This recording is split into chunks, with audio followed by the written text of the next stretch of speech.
kalian gak ikut rapat? Ah, males ah. Ntar dulu dah. Iya deh. Kalau kata gue mau ujung-ujungnya ngaret lagi, Bin. Iya sih. Kan nggak boleh kayak gitu. Mending nih kata gua, kalian nonton videonya.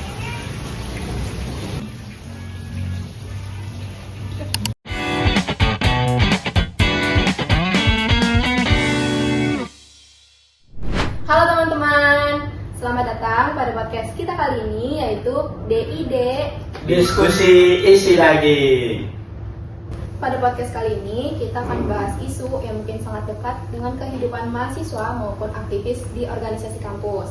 Nah, kalian pernah nggak sih rapat itu tuh seharusnya dimulai jam 8, tapi para anggotanya itu baru datang jam 9. Betul tuh, lucunya banyak orang yang menganggap ngaret itu sudah menjadi budaya yang lumrah.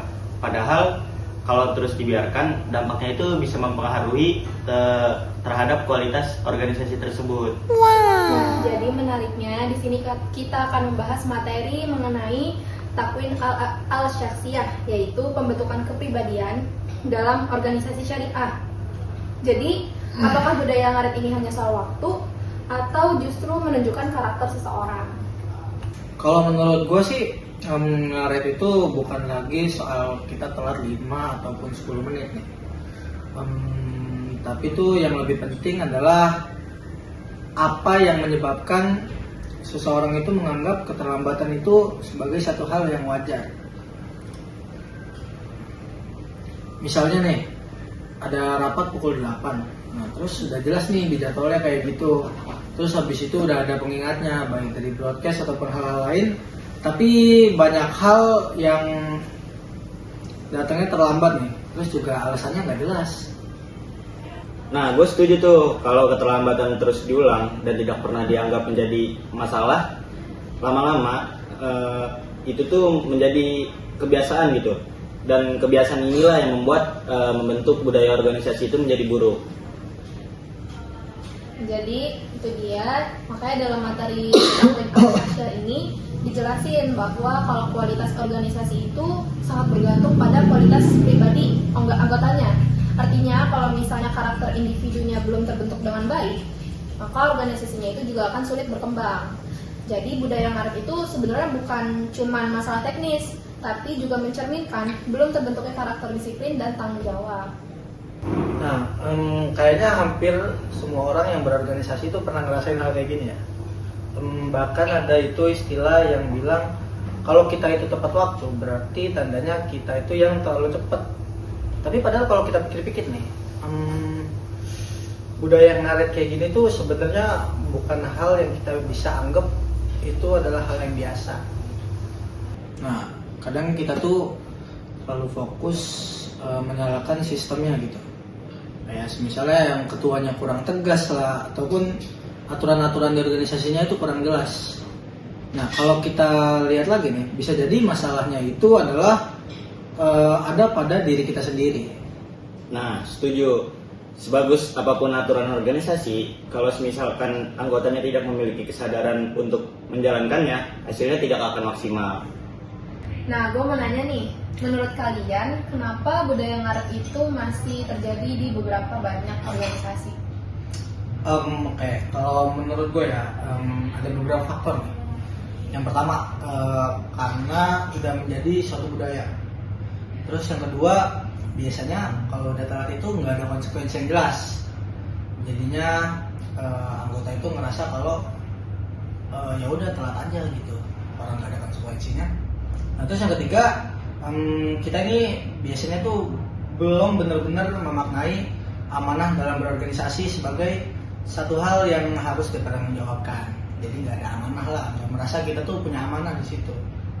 Nah, gue juga melihat dari faktor lain nih, kayak kebiasaan menoleransi keterlambatan. Ketika orang yang terlambat tidak pernah mendapatkan teguran atau evaluasi, akhirnya semua orang itu menganggap hal ngaret itu biasa aja gitu. Nah, poin-poin yang disebutin tadi itu sangat menarik. Jadi dalam materi takwin al-syakhsiyah ini dijelasin bahwa iman itu tuh akan melahirin amanah dan tanggung jawab. Jadi kalau seseorang itu benar-benar memahami bahwa menjadi pengurus organisasi itu adalah amanah dari Allah, tentu ia akan berusaha menghargai waktu. Karena datang tepat waktu itu bukan hanya menghargai ketua rapat, tetapi juga menghargai hak orang lain.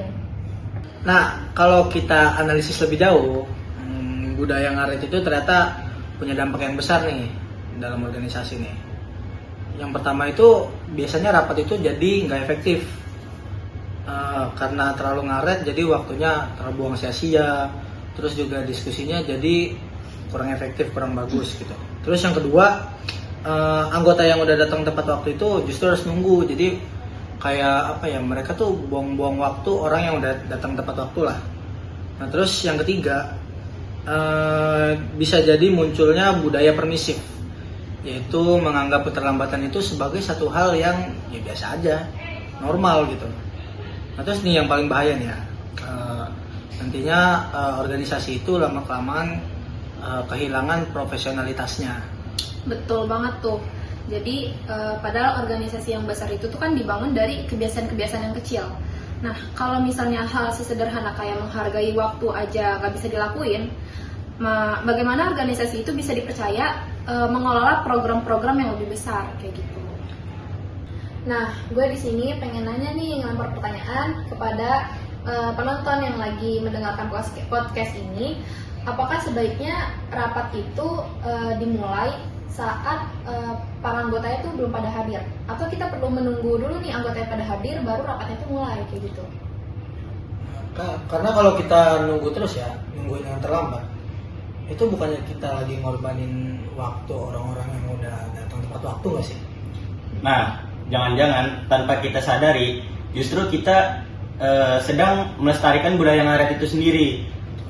Akhirnya orang itu berpikir, santai aja, rapat juga pasti ngaret lagi. Terus gimana solusinya? Apakah cukup hanya dengan memberi sanksi? Nah, jadi teman-teman, menurut materi daripada Takwin Al-Syakhsiyah itu, ternyata jawabannya tuh enggak. Jadi perubahan yang sesungguhnya itu seharusnya dimulai daripada pembentukan karakter. Ya, disiplin yang seharusnya itu lahir bukan karena takut dihukum, tapi karena sadar kalau setiap amanah itu akan dipertanggungjawabkan di hadapan Allah. Nah, selain itu, pemimpin organisasi juga harus memberikan teladan yang baik atau contoh yang baik lah kepada anggotanya. Kalau ketuanya datang terlambat, maka jangan heran lah kalau anggotanya itu juga melakukan hal yang sama gitu. Organisasi juga harus konsisten memulai kegiatan sesuai jadwal agar anggotanya juga bisa menghargai waktu. Nah, dengan begitu kesimpulannya, disiplin itu bukan lagi sekedar aturan, tapi jadi budaya yang tumbuh dari kesadaran setiap anggota organisasi. Oke, jadi dari pembahasan kita hari ini, kita belajar nih, kalau budaya ngaret itu bukan cuma persoalan datang terlambat nih, tapi merupakan cerminan dari karakter masing-masing individu di organisasi. Nah, kalau pribadi kita sudah dibangun dengan nilai iman, takwa, amanah, dan tanggung jawab, maka disiplin akan menjadi kebiasaan, bukan paksaan. Betul banget, karena pada akhirnya itu organisasi yang hebat bukanlah organisasi yang memiliki aturan paling banyak, tapi melainkan organisasi yang anggotanya itu memiliki karakter yang kuat. Perubahan besar itu selalu dimulai dari perubahan diri sendiri. Jadi sebelum menuntut organisasi menjadi lebih baik, mari kita mulai dengan menghargai waktu dan menepati setiap amanah yang telah diberikan. Terima kasih teman-teman udah dengerin podcast kita pada kali ini. Semoga pembahasan kita kali ini menjadi bahan refleksi yang baik bagi kita semua, terutama untuk menjadi individu yang berkarakter, yang gak hanya aktif tapi juga individu yang baik. Sampai bertemu di video selanjutnya, tetap semangat menjadi pribadi yang disiplin dan membawa perubahan positif di organisasi. Bye-bye.